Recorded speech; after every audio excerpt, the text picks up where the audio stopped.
Selamat pagi untuk anak-anak kelas 12 PDP. Pada pertemuan kali ini, kita akan membahas mengenai strategi pemasaran e-commerce, khususnya materi bisnis online, Sabtu 25 Juli 2020. Nah, kita langsung masuk ke materi. Nah, sebelum itu Bapak sampaikan terlebih dahulu.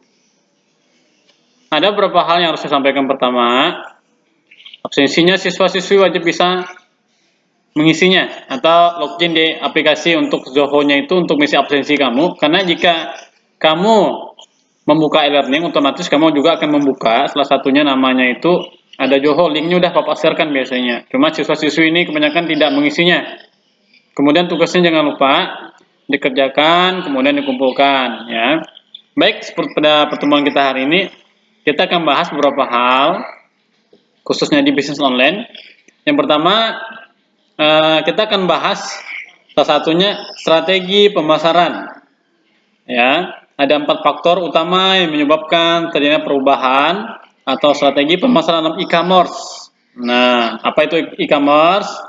Jadi peserta didik nanti bisa salah satunya membuka buku LKS. Ada tampilan seperti ini yang anak kelas 12. Ini bukunya Bapak rasa kamu udah punya semua kemarin.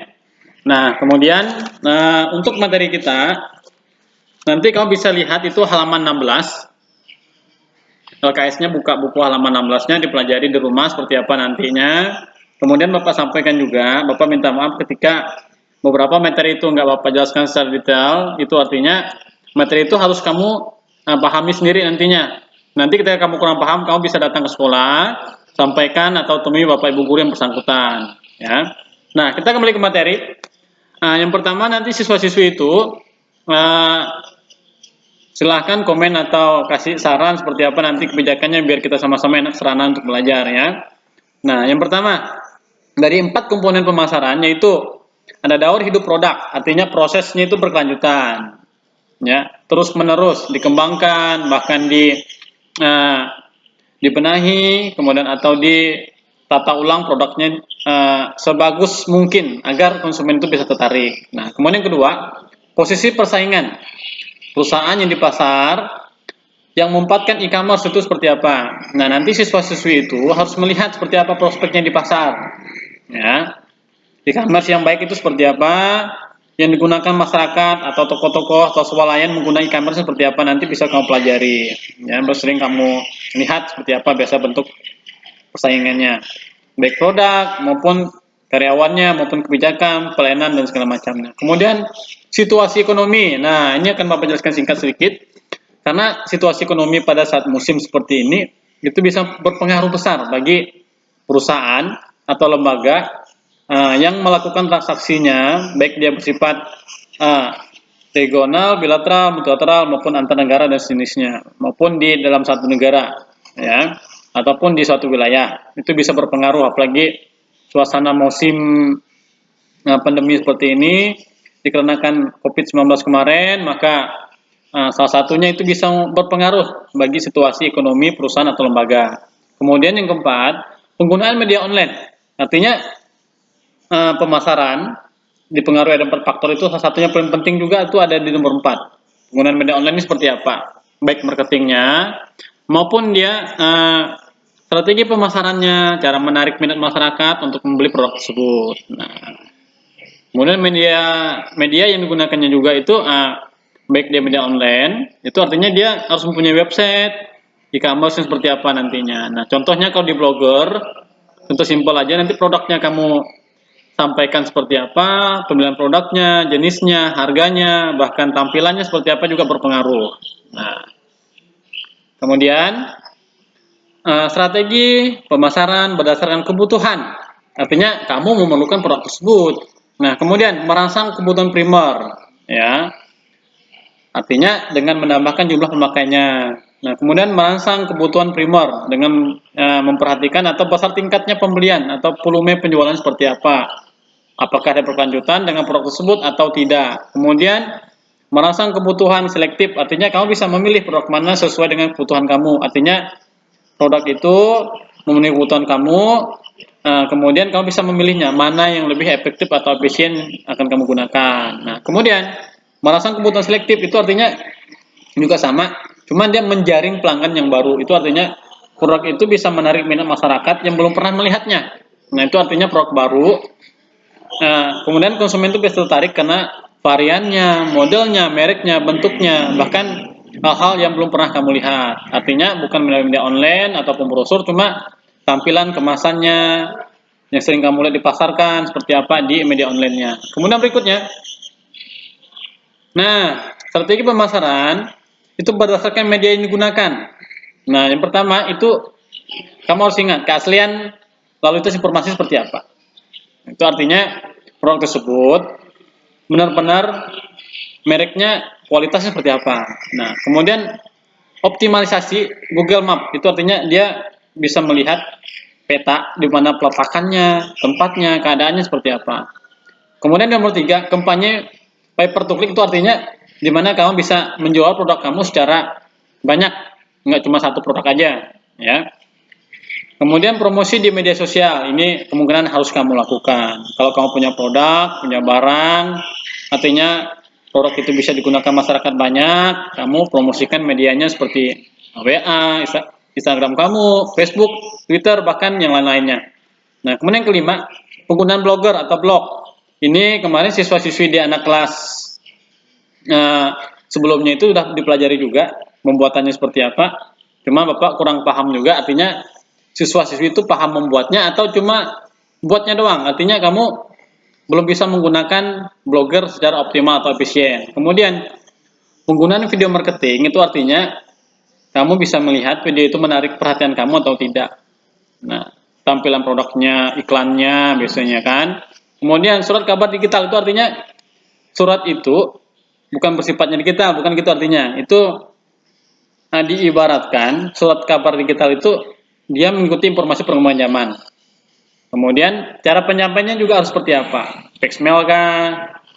Kalau kamu telepon ada surat tercantum di situ nomor seperti apa nanti bisa kamu lihat di situ. Nah, itu ibaratnya kalau surat kabar digital tuh melalui media elektronik, contohnya kamu SMS, pesan nasi goreng apa yang kamu pesan. Nah, seperti itu ya.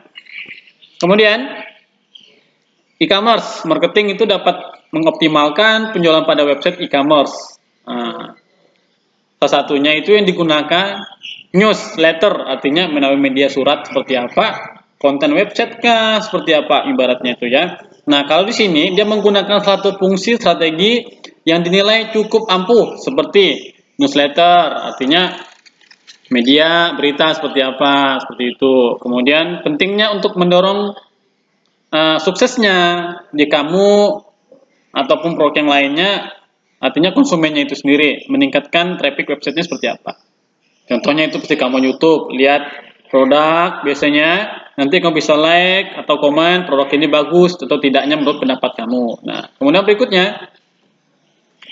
ada referral marketing. Itu artinya membangun peluang besar untuk mendapatkan pelanggan baru. Nah, kamu bisa menawarkan ya, kemudian pelanggan itu mau, nah nanti kamu bisa mendapatkan reward dari customer tersebut. Artinya kamu mendapat pelanggan yang baru, nanti kamu diberi suatu imbalan. Artinya kamu sudah memasarkan produk mereka, konsumen itu mau membeli, maka kamu akan diberi salah satunya reward atau tambahan atau bonus biasanya. Nah, kemudian menggunakan ada advance donat ke email, itu artinya biasanya salah satunya menggunakan media seperti SMS tapi tampilannya itu seperti kayak Facebook, kamu bisa ketik apa ke teman kamu seperti itu biasanya. Salah satunya contoh seperti itu. Nah, cuma kalau di sini itu bahasanya lebih spesifik aja. Karena melalui card email Anda bisa atau kamu berkesempatan mengajak customer lain membeli ya produk tersebut melalui proses transaksi yang sangat cepat. Artinya contoh paling mudah itu kamu punya aplikasi WA. Kamu punya produk barang, baju, tapi dengan caranya kamu memasarkan kontennya, merek bajunya, maka orang tertarik, maka orang akan cepat membelinya. Kemudian kamu juga akan mendapat reward atau uang tersebut dari hasil yang kamu lakukan itu tadi dengan cara mudah transaksinya, baik dia transfer maupun ketemu customer tersebut. Ya. Berikutnya, menerapkan AdWords retargeting. Itu artinya kamu harus membuat iklan pada form. Kalau kamu menggunakan website, pastinya ada blogger, kamu harus menyediakan khususnya konten produk kamu seperti apa, kemasannya. Nah, kemudian nanti di situ biasanya terdapat pengunjung, artinya pengunjung itu bisa melihat di situs kamu berapa produk yang sudah kamu promosikan, ya. Kamu berikan tawarannya seperti apa, diskonnya seperti berapa, ya. Kemudian untuk media online, biasanya kalau untuk e-commerce juga itu banyak diterapkan di beberapa pemerintah ataupun swasta, baiknya swalayan maupun yang bersifatnya modern, tempatnya itu menggunakan e-commerce rata ya. Jadi pembayarannya lebih mudah transaksinya. Nah, kemudian melakukan Facebook targeting. Ini kan sering kamu lakukan nih, punya Facebook, ads teman kamu, import teman kamu, ya di situ. Nah seperti itu. Ini ada beberapa aja contoh iklan-iklan yang pernah kamu lihat. Ya, ini Bapak nggak tahu detail, artinya kamu udah pernah menggunakan media yang seperti ini. Ya. Nah kemudian harus Bapak sampaikan juga, ada beberapa hal dalam e-commerce juga kamu harus menyiapkan atau menyediakan bahan dan alatnya. Artinya kamu bisa survive, kamu bisa sukses, kamu bisa melakukan hal seperti itu, kamu harus didukung dengan fasilitas dulu. Modal artinya, kamu punya laptop, punya handphone, jaringan atau wifi yang kamu pakai itu juga stabil. Artinya semua itu mendukung aktivitas kamu melakukan e-commerce, ya. Nanti jika siswi kurang paham, silahkan kasih komentar ataupun kasih pertanyaan, sampaikan ke Bapak di khususnya di e-learningnya seperti apa, mungkin tambahannya menurut kamu seperti apa, itu boleh kamu sampaikan. Cukup sekian pertemuan kita hari ini. Semoga pembelajaran media online ini membuat kamu semangat belajar, membuat kamu bisa mengerti. Artinya suasana kalian seperti ini, kamu harus belajar dengan media seperti ini juga, kamu harus belajar banyak juga ya. Nah, cukup sekian pertemuan kita hari ini. Bapak ucapkan banyak terima kasih, Tuhan Yesus memberkati.